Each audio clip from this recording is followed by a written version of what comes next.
келесі есеп x азайту y. X y-тің көбейтіндісіне тең болса, бұл жерде x та y та нөлден өзге сандар. Мына өрнектің мәнін табуымыз керек. 1 бөлінген x азайту 1 бөлінген y. Ортақ бөлімге келтіремін. X көбейту y, мұнда y-тан келеді, мұнда x-тан келеді. Y азайту x. Мына екеуін x азайту y болу үшін минусын алға шығарамын. X азайту y бөлімінде x y. Енді қараңыздар, мына жерде екеуі бір-біріне тең деп тұр. Сонда минус x y бөлу x y ол минус 1-ге тең. Бөлшекті қысқартыңыз. Бұл жерде бірдей фигуралар тұр. Соларды бірдей сандар деп аламыз. Бірінші алымында жақшаның сыртына мен шығарамын 2, сосын мынадай ромб тәріздес фигураны. Сонда қалады 5 азайту 3 және 3 бұрыш бар. Бөлімін жазамын. 3 көбейту 3 бұрыш азайту 5. Ары қарай, мына екеуінің орындарын ауыстыру үшін минус таңбасын алдына шығарамын. 2 ромб 3 көбейту 3 бұрыш минус 5. Бөлімінде 3 көбейту 3 бұрыш азайту 5.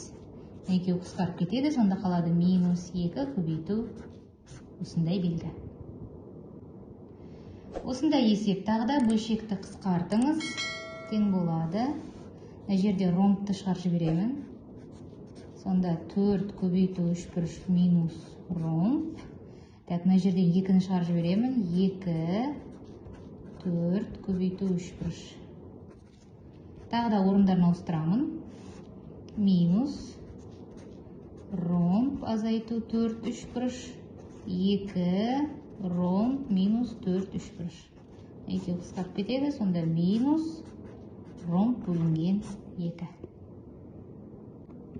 Өрнектің мәнін табыңыз. Бұл жерде минус 1-дің 1 дәрежесінен 14 дәрежеге дейінгі көбейтіндісі берілген. Демек 14 минус 1 бұл жерде 14 рет кездесіп тұр. Демек бұл жерде жетеуі тақ дәреже, жетеуі жұп дәреже. Жұп дәреже, ол минус теріс санның кез келген жұп дәрежесі бұл жерде плюс болады. Тақ дәрежесі 7 рет болғандықтан бұл жерде минус болады. Себебі мысал қараңыз, минус 1-дің 1 дәрежесі минус 1, минус 1-дің 3 дәрежесі минус 1, минус 1-ді минус 1-ге көбейтсеңіз плюс болып кетеді. Дәл солай 6-ауы плюс болады, 7-ші тағы біреу минус бар. Минусты плюсқа көбейтсеңіз минус шығады, сонда нәтижесінде бұл жерде минус 1 шығады.